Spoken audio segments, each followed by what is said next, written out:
After being awakened at 9 for breakfast, they arrived and took their places on the cushions. They were startled to see that Almatejar had shaved his beard. He looked younger and he was quite handsome, resembling a movie star, Omar Sharif. "He's after Cleopatra," Sharif muttered. "We'll be lucky if we can get her out of here when we leave." Cleopatra strolled up, dressed in another clingy, flowing robe, and took her place beside Almatejar. She smiled at him and told him he looked handsome without his beard. He smiled broadly at her and replied that she looked very lovely today. "From the look of things, she might not want to go," Jim observed. After a breakfast of dried figs, bread, goat's milk, and coffee, the table was cleared and a servant placed $1,000 worth of poker chips before each guest except Cleopatra. Then Almatejar produced a deck of cards and they began to play 7-card draw poker with nothing wild. Play stopped at 3 p.m. for lunch and then exercise. By then, several of the tribal guests had been cleaned out and their chips were in Jim's and Almatejar's piles. Play resumed at 5, and by dinner time the game had narrowed down to 2 players, Jim and Almatejar. During break into play, Dave said to Jim, "He's the luckiest poker player I have ever played with." "He cheats," Jim replied. "How did you do so well?" Dave asked. "I cheated." "Which one is the best?" "I don't know. I've made sure he's ahead so far." "He has something up his sleeve," Sheree said. "I do not trust this man."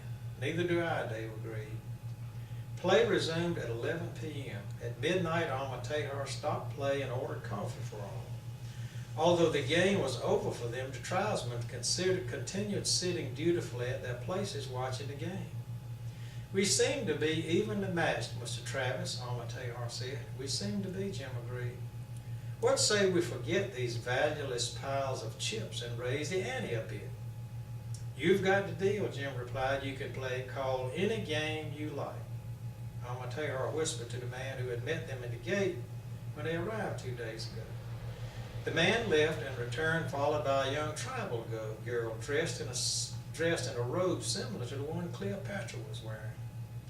"This is Nisrino," Almatejar said. "She is my niece and she is of royal blood."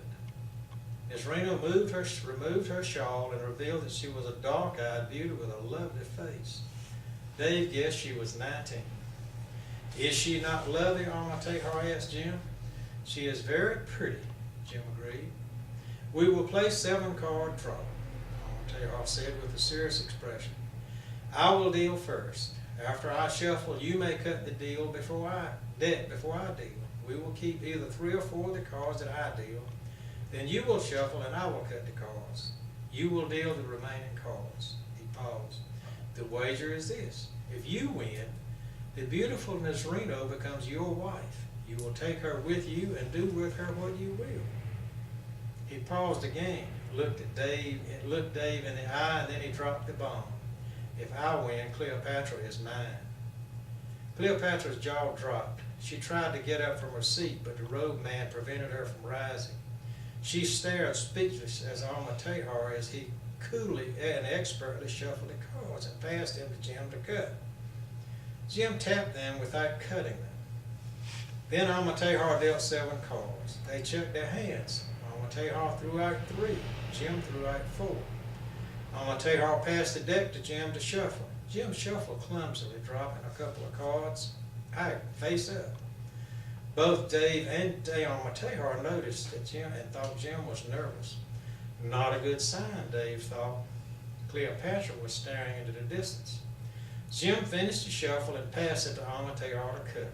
Almatejar, with a smirky look of confidence, waved his hand in a gentlemanly way for Jim to run the cards as they were. Jim dealt. Almatejar checked his cards and smiled broadly when he laid out a queen-high diamond straight flush. Cleopatra saw his cards and blushed as red as a beet.